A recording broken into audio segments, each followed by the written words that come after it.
I heard somebody say, that was the Emo Anchor, which at first I thought meant like Emo Phillips. Right. But it was a comedian who... We know who he is. Yes, which I was like, well, wow, that's kind of creepy. It's interesting. I think I'm one of the least emotional people around. I mean, I'm a wasp, so I push all my emotions deep down inside and have for my entire life.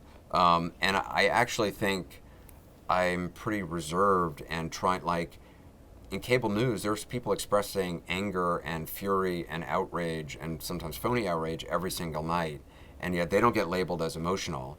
But actual genuine emotions like pathos or sadness, that's labeled an emotion. But anger, that's an acceptable emotion in cable news.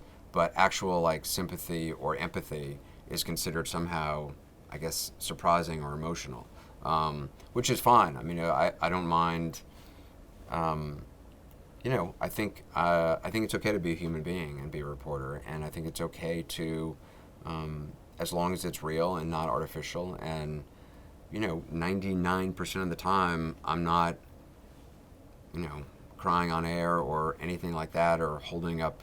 There's people I've seen, kind of hold up a baby to the camera and, sort of try to milk emotion from viewers and stuff. I certainly would never do anything like that. But I think, there's times when you're genuinely moved by something you see, and you try not to be, because, there's a doctor named Milton Tectonitis who's he's with Doctors Without Borders, and he's a guy I really respect, and I worked with him in Niger in a famine, a child malnutrition crisis. And one of the things he said to me is he works in ER and he sees death all the time. He sees children dying all the time.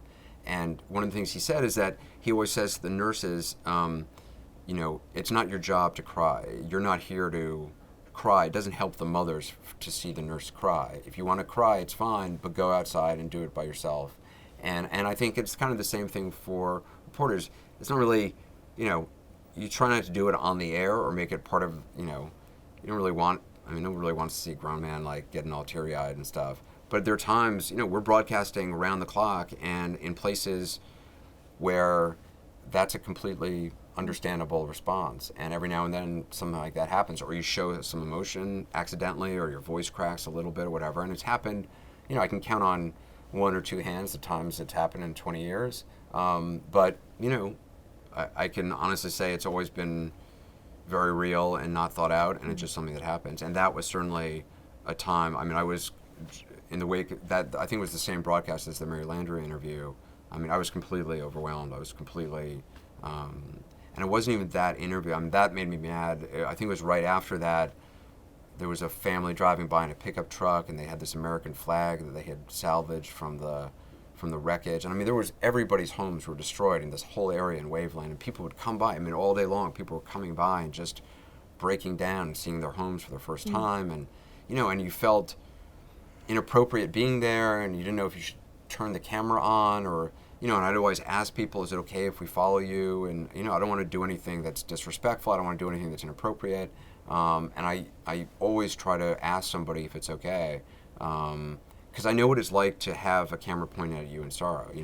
When my brother killed himself, there were cameras waiting for us outside the funeral home when we were going to view his body for the first time. And it was a big local news story in New York. And I remember hating these camera people and hating these reporters for being there. And it's before I was in the news business. And I understood why they were doing it, and it was their job and stuff. But I know what it's like to have a camera pointed at you at your worst possible time, and I never wanted to be that person doing it. And so that has informed everything about how I interact with people in the field and everything about how I tell stories.